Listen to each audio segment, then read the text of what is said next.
الرحمن الرحیم آئینہ پاکستان کے پیج سے کچھ وقفے کے بعد آپ کی خدمت میں پھر سلام عرض ہے۔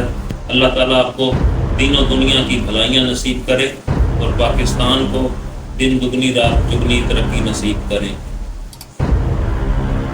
حضرت ابو بکر صدیق رضی اللہ تعالیٰ عنہ نے جب خلافت سنبھالی تو ان کے پاس ایک دفعہ حضرت عمر فاروق رضی اللہ تعالیٰ عنہ ملاقات کے لیے تشریف لے گئے۔ تو جیسے ہی حضرت عمر فاروق رضی اللہ تعالیٰ عنہ نے بیٹھ کر بات چیت شروع کی تو حضرت ابو بکر صدیق رضی اللہ تعالیٰ عنہ نے چلتا ہوا دیا بجھا دیا اور دوسرا دیا اٹھا کر جلایا۔ بعد از گفتگو حضرت عمر رضی اللہ تعالیٰ عنہ نے دریافت کیا کہ امیر المومنین یہ دوسرا دیا جلانے کی کیا وجہ تھی؟ تو آپ رضی اللہ تعالیٰ عنہ نے ارشاد فرمایا کہ وہ دیا سرکاری مال سے جل رہا تھا اور میں عوام کا سرکاری کام کر رہا تھا۔ آپ مجھ سے نجی گفتگو کرنے آئے، اس لیے میں نے سرکاری مال کا زیان مناسب نہیں سمجھا اور دوسرا دیا جس میں میرے ذاتی جیب سے تیل ڈلا ہوا تھا وہ جلایا۔ یہ تھے ہمارے آباء و اجداد، ہم جن کے پیش رو ہیں، ایسے حکمران، مثالی انسان۔ ہم ہیں تو مسلمان، اس کے عرصہ بعد یہ پاکستان دنیا کا سب سے بڑا اسلامی ملک بن کر وجود میں آیا۔ اس میں دو طرح کے طبقات، ایک وہ جو حکومت سازی اور بیوروکریسی میں اور قانون سازی اور پاکستانی عوام کے لیے بہتر زندگی کے لیے قانون بنانے سے لے کر کام کرنے پر مامور ہوا۔ دوسرا وہ طبقہ جو عام زندگی گزار رہا ہے۔ 70 سال گزر چکے ہیں، قدرتی وسائل سے مالا مال میرے ملک کا ایک طبقہ جو ریڈی مان ہے، جو مزدور ہے، جو کسان ہے، جو چھوٹا تاجر ہے، دکاندار ہے، وہ محدود آمدن رکھتے ہوئے اس پاکستان میں مشکل ترین زندگی گزارنے پر مجبور ہے۔ دوسرا وہ طبقہ جنہوں نے ان غریب لوگوں کی زندگیاں تبدیل کرنے کا بیڑا اٹھایا تھا، ان لوگوں کی دولتوں کے انبار لگ گئے، وہ امیر سے امیر تر ہوتے چلے گئے۔ اور اس پر متضاد ظلم یہ کہ ایک ٹیکس لیا کس چیز پر جاتا ہے؟ ٹیکس آمدن پر لیا جاتا ہے۔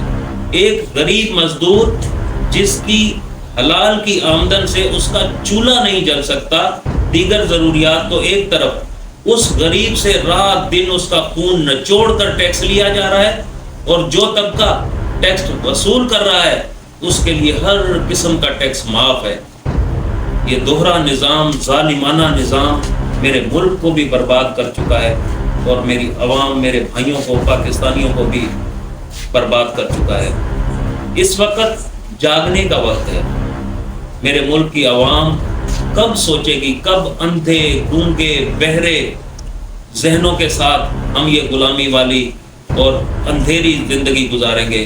خدا کے لیے کچھ تو سوچیں کہ نبی پاک صلی اللہ علیہ وسلم کا فرمان ہے کہ ایک سوراخ سے مومن کبھی 2 مرتبہ نہیں ڈسا جاتا۔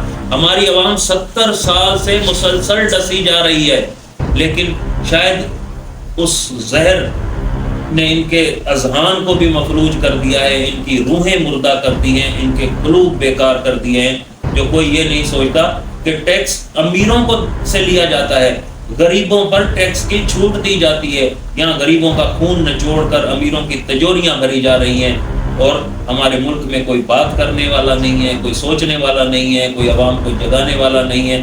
اللہ پاک سے ہم یہ دعا بھی کرتے ہیں کہ اللہ تعالیٰ کوئی ایسی لیڈرشپ عطا فرما اس قوم کو۔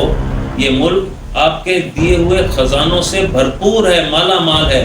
اگر 5-10 سال کے لیے بھی کوئی نیک، مخلص اور اس ملک کا درد رکھنے والی قیادت مل جائے تو یہ دنیا کے نقشے پر سب سے ابھرتی ہوئی مضبوط معیشت کے طور پر یہ ملک شناخت ہوگا، اور اس ملک کا ویزا لینے کے لیے لوگ راتوں کو کوششیں کریں گے۔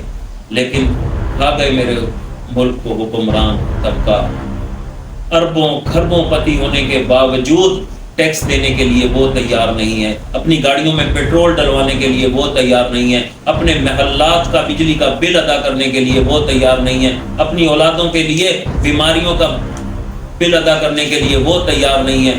اسکول تعلیم کے نام پر اخراجات وہ سرکاری مدوں میں لے رہے ہیں، اور میرا غریب کھانے کے دو نوالوں کو ترس رہا ہے اور زندگی کی عجیب کشمکش میں مبتلا ہے۔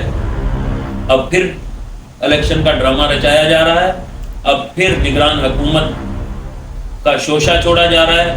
خدا کے لیے پاکستانی جو ہماری اس بات سے متفق ہیں وہ چھٹنا شروع ہو جائیں، اس پیغام کو اتنا عام کیا جائے کہ ایک تعداد نظر آئے جو یہ ہماری ہم خیال ہو کہ ہمارا حل، ہمارے مسائل کا حل، ہماری عوام کے مسائل کا حل الیکشن نہیں، کردار با کردار قیادت ہے۔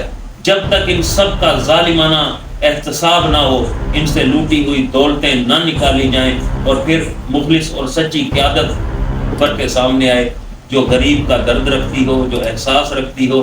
طالبان جن کو ان پڑھ اور جاہل ہونے کا طعنہ دیا جا رہا تھا، وہ 2-4 سال میں ان کی اکانومی کتنی مضبوط ہو گئی ہے۔